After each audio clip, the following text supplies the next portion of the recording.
मेरी बच्ची को अपनी हिफाजत में रखना, परवरदिगार अपना रहम करते। कहाँ चलेगी मेरी बच्ची?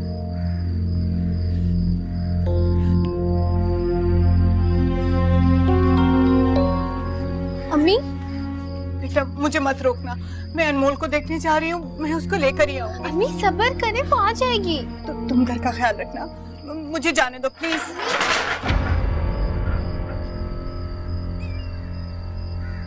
मोनी क्या हुआ है तुम्हें? ये क्या हुआ है? कितनी देर से तुम अस्पताल में थी और अब मैं पूछूंगी तो बोलोगी कि मामूली चोट है। तुम्हें क्या हुआ है, कैसे हुआ ये सब? अम्मा कुछ नहीं हुआ मुझे, वो मैं गिर गई थी और मामूली सी चोट लग गई बस। देखा, बोल रही थी ना, पूछेंगे तो बोलेगी मामूली चोट है। तो ठीक तो हो ना, कोई और चोट तो नहीं आई? नहीं अम्मा, देखिए मैं आपके सामने खड़ी हूँ, बिल्कुल ठीक हूँ, कुछ नहीं हुआ मुझे, ये चीजें इतनी अहम नहीं है।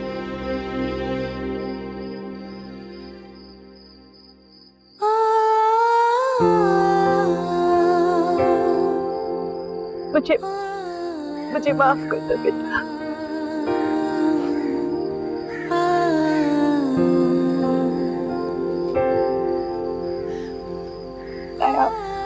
अंदर लेके जाओ। जी अम्मा।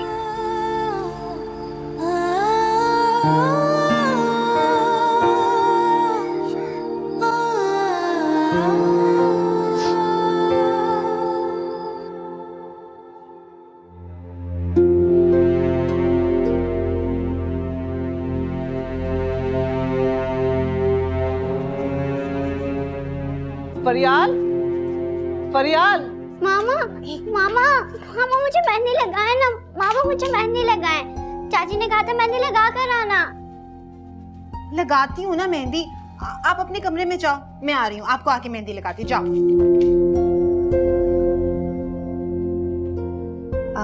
जी मम्मी जी, आप कुछ कह रही थी? हाँ, ये नसीरुद्दीन हॉकी प्लेयर की बेटी से ही सुबुई के भाई की शादी हो रही है ना? जी नहीं, जी खैरियत।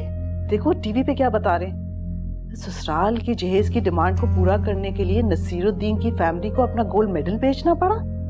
ये सुबुई की माँ इतनी लालची तो नजर नहीं आती। एग्जैक्टली मम्मी जी, सबूही की मम्मी यानी मुमताज आंटी बहुत ही नाइस खातून है, इतनी लालची कैसे हो सकती हैं? और वो जहेज की डिमांड क्यों करेंगी भला? उन्होंने तो हमजा का बेडरूम तक खुद डिजाइन किया है। और मम्मी जी, नसीर साहब का मेडल यकीनन चोरी हुआ होगा और किसी रिपोर्टर के हाथ लग गया होगा। और फिर मम्मी, राई का पहाड़ बनाने में कितनी देर लगती है? ये न्यूज चैनल वाले तो अपने चैनल की रेटिंग बढ़ाने के लिए पहले छोटी सी खबर बनाते हैं और फिर उसी की बड़ी सी ब्रेकिंग न्यूज बना देते हैं। मम्मी जी, इनकी ड्रामेबाजी देखने से बेहतर है कि आप ड्रामास देखा करें। लाई, मैं आपको कुछ अच्छा सा ड्रामा लगा के देती हूँ। ये बहुत अच्छा ड्रामा है मम्मी जी, इसमें सास अपनी बहू के साथ बहुत प्यार करती है, जैसे आप मुझसे करती हैं। बहुत शैतान हो गई हो। जी।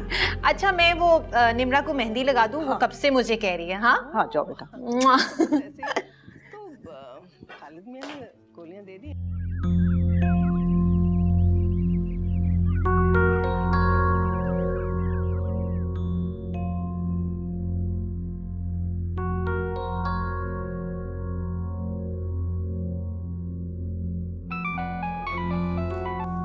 हेलो हमजा, आंटी राजी हुई? नायाब अम्मी किसी सूरत मानने को तैयार नहीं है, लेकिन मैंने फैसला कर लिया, हम दोनों भागकर शादी कर रहे हैं बस। क्या? अच्छा, तो तुम घर की इज्जत उछालने वाली लड़की से कोर्ट मैरिज कर रहे हैं, ठीक है?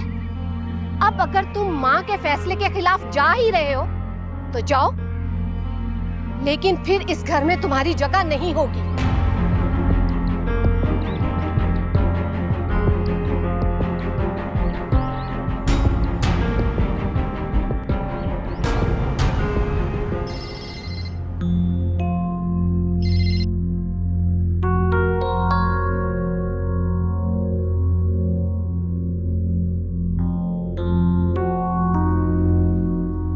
अम्मा, तुम्हारे चचा की कॉल आ रही है। वो लोग तो शायद शादी में शिरकत के लिए निकल रहे हैं और यहाँ मातम का समय है। मैं उनको क्या जवाब दूं? आप परेशान ना हो। नायाब ने कहा है ना कि हमजा और सबूही मिलकर मुमताज आंटी को मना रहे हैं, सब ठीक हो जाएगा। वैसे मैं मुमताज बहन को गलत भी नहीं कह सकती। अगर मुझे भी उनकी जगह ये बेकसूरी बदनामी का तौक गले में डालना पड़ जाता ना, तो शायद मैं भी इस रिश्ते से इनकार कर देती। एक तो जो ये न्यूज़ चैनल वाले हैं ना, उन्होंने हमें मजलूमा मजबूर साबित कर दिया और उन बेचारों को लालची और जालिम। हाँ तो देख इसी चीज की। खाला वो ब्यूटी पार्लर से कॉल आई थी, 4 बजे तक बुलाया है। मैं उनसे बात कर लूंगी, तुम जाओ। यूं हाथ पे हाथ रख के बैठने से बात नहीं बनेगी। मुझे जाके मुमताज बहन से बात करना पड़ेगी। वो ये सोचती होंगी कि हमें इतनी बड़ी बदनामी गले में डाल के कैसे खामोशी से घर में छुप के बैठ गई, माजरत तक करने नहीं आई है। नहीं अम्मा, मुमताज आंटी भी गुस्से में होंगी। अभी आप चली गई और उन्होंने कुछ गलत रिएक्ट कर दिया तो बात और भी बिगड़ सकती है। हमजा भाई का जवाब आने दें, फिर हम कुछ करते हैं। आप बैठे इधर।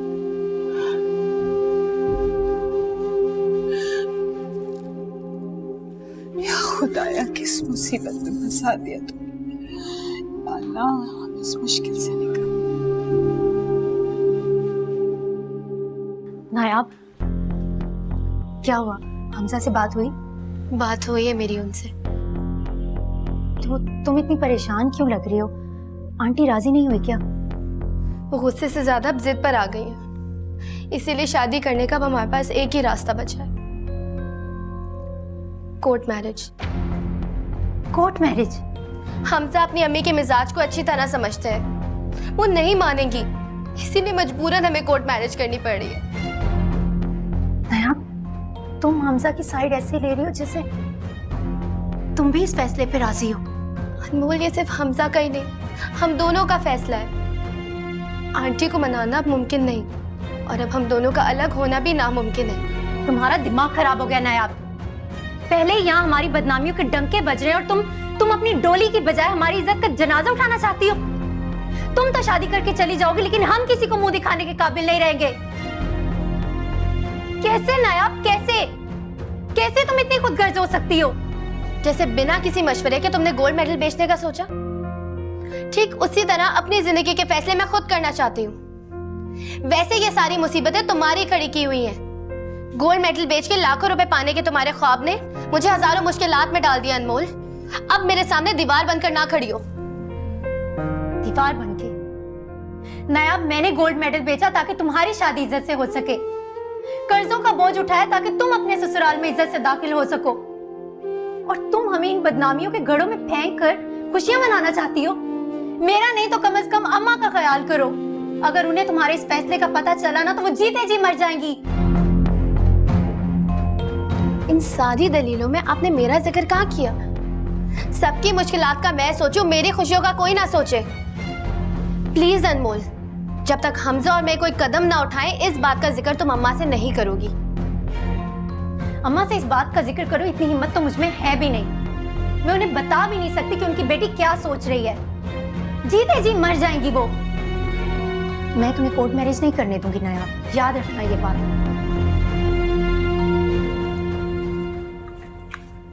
अम्मी, पानी पी लीजिए। पानी तो सर से गुजर गया। अम्मी, मुझे अंदाजा था कि हमजा भाई नायाब से कितना प्यार करते हैं, उसके लिए कुछ भी कर सकते हैं।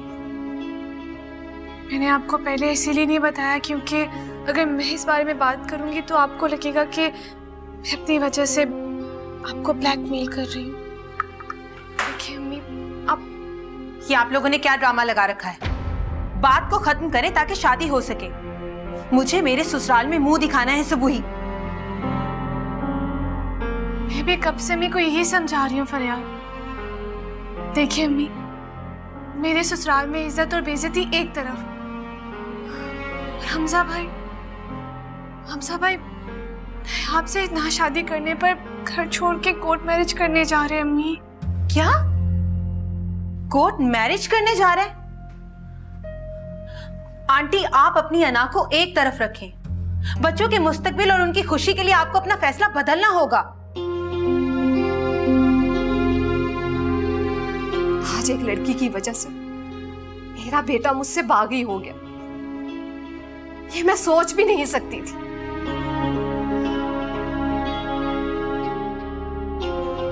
मुझे अंदाजा हो गया मेरी इज्जत, मेरे खानदान की इज्जत मेरे बेटे की नजर में क्या है। आपने मुझे मजबूर किया। मैं आपसे दूर जाना नहीं चाहता और ना ही दूर जाने का सोच सकता हूँ। मैं नायाब को लेने जा रहा हूँ। अब वो इधर ही रहेगी, इसी घर में आपके साथ। मैं भी देखता हूँ कब तक आप मेरी मोहब्बत को गले से नहीं लगाती।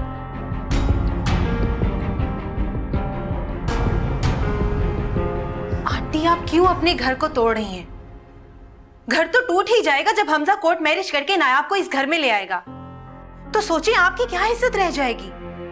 जो कुछ उन लोगों ने गोल्ड मेडल बेचकर करना था वो तो उन्होंने कर ही लिया है, मगर ये जो बदनामी का गोल्ड मेडल हमारे गले में आया है, इससे बचने का सिर्फ एक तरीका है। लड़की को एक्सेप्ट करें और इज्जत से बहू बनाकर इस घर में लेके आए, वरना आपके बेटे की तरह आपकी बेटी भी आपसे बागी होने पर। क्या कहना चाहती हो तुम? सुबूही भी? इस बात से इसका क्या ताल्लुक है? मैं कुछ नहीं कहना चाहती। मैं सिर्फ ये कहना चाहती हूँ कि जब तूफान आता है तो ये नहीं देखता कि कौन गुनहगार है और कौन बेगुनाह। हादसे की चक्की में सब एक साथ पिसते हैं। अब अगर हादसा हो गया तो हमें इसे संभालना होगा ना। मुझे सबूही को देवरानी बनाने में ना कल कोई ऐतराज था, ना ही आज कोई ऐतराज है, क्योंकि इसका रिश्ता मैंने ही करवाया है। मगर मेरे ससुराल वाले इस बात पर क्या रिएक्ट करेंगे मैं कुछ नहीं कह सकती।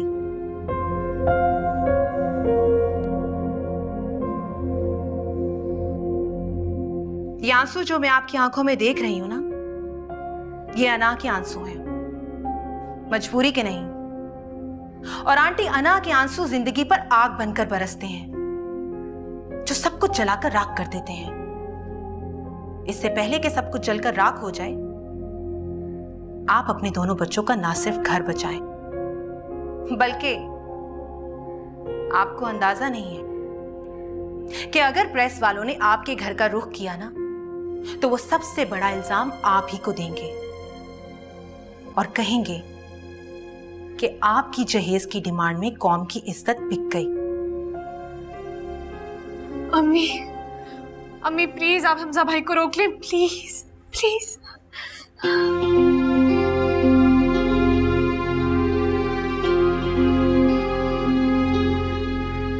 आंटी, अगर हमजा नायाब से शादी करके उसको इस घर में ले आया ना, तो इस घर में ऐसी खलिश की दीवार खड़ी हो जाएगी जिसे आसमान तक पहुंचने में देर नहीं लगेगी।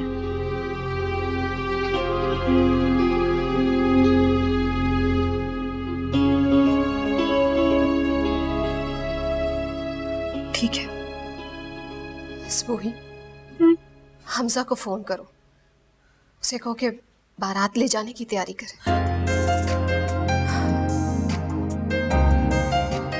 जी अभी कहती हूँ।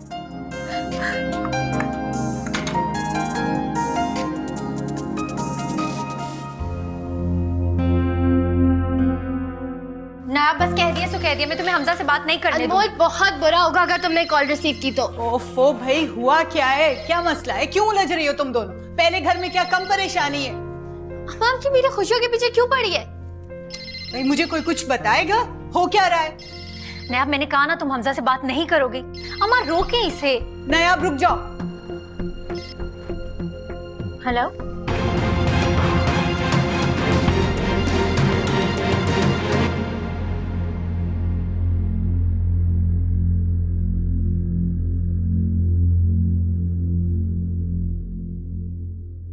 अम्मा मुबारक हो, हमजा ने अपनी मम्मा को मना लिया है। वो बस किसी भी वक्त आपको कॉल करती होंगी। खाला, आपके लिए फोन है, नायाब के ससुराल से आया। हेलो जी। फरियाल, अगर आज तुम ना आती तो हमजा भाई की शादी तो कैंसिल होके रहती। मैं इसलिए आई हूँ सबूही कि अब ये तुम्हारी नहीं, मेरी भी इज्जत का मसला बन चुका था। थैंक यू सो मच, तुमने आके सारे मसले हल कर दिए। वरना सब कुछ टूट फूट जाता। मुझे कुदरत ने रिश्ते जोड़ने के लिए बनाया है, तोड़ने के लिए नहीं। अगर तुम ना आती तो हम सब एक कोर्ट मैरिज करते, और फिर अम्मी पे क्या गुजरती, वो तो जीते जी मर जाती। हम सब ही मान है अम्मी का। तुम्हारा रिश्ता भी टूट जाता सबूही। हाँ, मैं भी ना रोक पाती। जब ये बदनामी का तूफान मजीद फैलता तो क्या कहती मैं अपनी सास को, और क्या समझाती मैं अपने शौहर को कि हम फरहान की शादी एक ऐसे घराने में कर रहे हैं जिसकी फैमिली ने खुद गर्ज और लालची होने में तमगा लिया है। सिर्फ एक तमगा जो बिका है वो हम सब के सीनों पर बदनामी के तमगे सजा देता सबूही। मैं तुम्हारा ये एहसान जिंदगी भर नहीं उतार सकूंगी। मौका आएगा सबूही, उतार देना। दोस्तों में एहसान नहीं होते। हाँ, अगर एहसान हुए हैं और तुम इन्हें एहसान समझती हो तो उसके लिए तो पूरी जिंदगी पड़ी है ना।